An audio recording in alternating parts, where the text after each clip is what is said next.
Барлықтарыңызға сәлем. Бүгін кішкентай кекс пісіреміз формадағы. Миксерсіз венчикпен араластырамыз. Ол үшін 2 жұмыртқаға 1 стакан қантты қосып араластырамыз. 100 грамм ерітілген сары май қосамыз.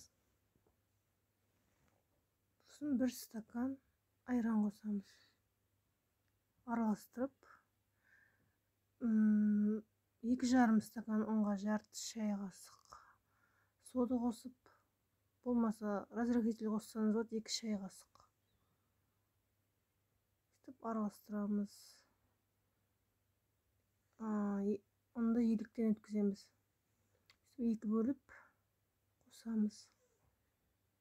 Оған шоколад қосамыз.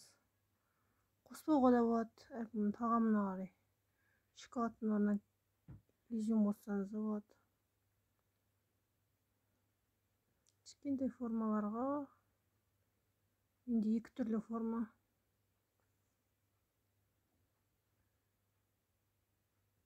Жарты қылып құямыз. Толтырмамыз.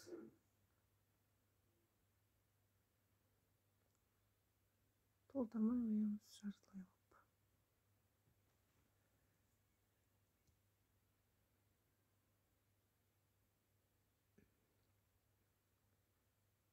Сол қызып тұрған пеште, менде газдың духовкасы.